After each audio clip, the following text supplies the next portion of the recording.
हरियाणा के किसानों महापड़ाव के दूसरे दिन राष्ट्रीय किसान नेता राकेश टिकैत किसानों के बीच पहुंचे और हरियाणा के किसानों के आंदोलन को समर्थन दिया। राकेश टिकैत ने कहा, इन आंदोलनों के माध्यम से सरकार को मैसेज दे रहे हैं और किसने की मांगों को रख रहे हैं। हरियाणा के किसानों के महापड़ाव के दूसरा दिन हरियाणा भर से भारी संख्या में किस पंचकुला पहुंचे।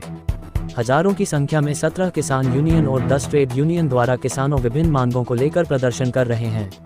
प्रदर्शन कर रहे किसान नेताओं ने कहा कि कल मंगलवार को करीब 12 बजे हजारों की संख्या में हरियाणा भर से पहुंचे किसान राज्यपाल हरियाणा भवन की तरफ कुछ करेंगे और किसानों की लंबित मांगों को लेकर राज्यपाल हरियाणा को ज्ञापन सौंपा जाएगा। पंचकुला सहित 4 जिलों की पुलिस को तैनात किया गया है। पंचकुला में चल रहे किसान आंदोलन में पहुंचे राष्ट्रीय किसान नेता राकेश टिकैत ने कहा कि सरकारों को एक संदेश दे रहे हैं और इसीलिए आंदोलन रखा गया है ताकि लोग आंदोलन करना भूल न जाए। उन्होंने कहा कि देश में बड़ा आंदोलन हुए 2 साल हो गए हैं और अब संयुक्त किसान मोर्चा द्वारा देश की सभी राजधानियों में किसान प्रदर्शन कर रहे हैं और आने वाले दिनों में सभी इकट्ठा होकर एक बड़ी कॉल दी जाएगी और पूरे देश में एसपी बिजली और अन्य मांगों को लेकर लोग इस पर काम कर रहे हैं और गाँव में चर्चा हो रही है। उन्होंने कहा कि संयुक्त किसान मोर्चा के 40 बड़े नेता बेहतर काम कर रहे हैं। उन्होंने कहा है कि आने वाले समय में एक बड़ा आंदोलन करने की जरूरत है। उन्होंने कहा कि चुनी हुई सरकार तो लोगों की बात मानती है, ये तानाशाहों, उद्योगपतियों, व्यापारियों और बड़ी इंडस्ट्री को सरकार है। उन्होंने कहा कि देश आंदोलन से बचेगा और हमें गांव जाना पड़ेगा।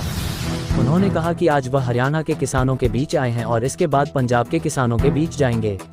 उन्होंने कहा कि देश की आज़ादी की लड़ाई 90 साल चली और उनकी लड़ाई भी लंबी चलेगी। महापड़ाव है, राजधानी सभी राजधानियों में किसान डटे हुए हैं। जो लंबित मांगे हैं किसानों की, क्या कहना चाहेंगे? देखो, सरकारों को एक मैसेज दे रहे हैं हम, और ये 3 दिन का पड़ाव इसीलिए रखा है यहाँ पे कि लोग आंदोलन करना ना भूल जाए। हम बड़े उत्साह के साथ में लोग आ रहे हैं, लेकिन सज्जे में एक चीज हो जा कि भाई वो ले आएगा ज़्यादा तो भीड़ कम हो जा।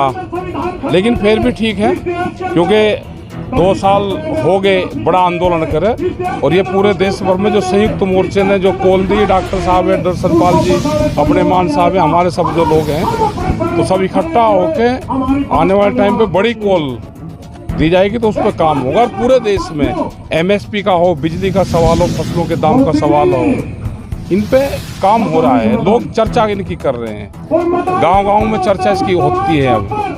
और संयुक्त मोर्चे का बड़ा महत्व है। हमारे 40 से भी ज़्यादा बड़े लीडर हैं, वे जहाँ पे भी जाते हैं बहुत सम्मान की दृष्टि से लोग, जनता उनको देखती है और एक आने वाले टाइम पे बड़े संघर्ष की जरूरत पड़ेगी। तो आंदोलन पहले भी किया गया था, कृषि कानूनों को लेकर पड़ाव डाला था, फिर किसान, तो क्या मानते हैं जो सरकार किस तरह से? देखो, सरकार अगर चुनी हुई सरकार हो तो बिल्कुल बात मानने। ये तो तानाशाहों की सरकार है, व्यापारियों की सरकार है, बड़ी इंडस्ट्रीज वालों की सरकार है, तो ये तो दबाना चाहेंगे। देश को आंदोलन से बचेगा, देश किसी पॉलिटिकल सिस्टम से नहीं बचेगा। तो ये और मजबूत हमको करना पड़ेगा, हमको गांव में जाना पड़ेगा। सर, कोई डेलीगेशन की कोई अभी तक बात? अभी नहीं, जो यहाँ की कमेटी है वो कमेटी देख रही है। जो यहाँ 3 दिन से जो लोग हैं उन्हीं की कोई बातचीत चल रही होगी, जो कमेटी है वो कमेटी देखेगी। अभी क्या किसान और आने के नहीं आ रहे हैं लोग, तो आते रहेंगे जाते रहेंगे, लोग आते रहेंगे जाते रहेंगे। कल तक दिल्ली के बॉर्डर पर आंदोलन,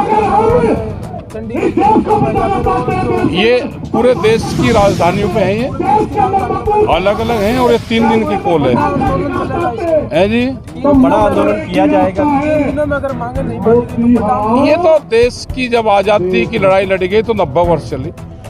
किसान मोर्चा का प्लान फिर बड़े आंदोलन की आगे जो भी तय करेंगे वो पूरे देश भर में तय होगा।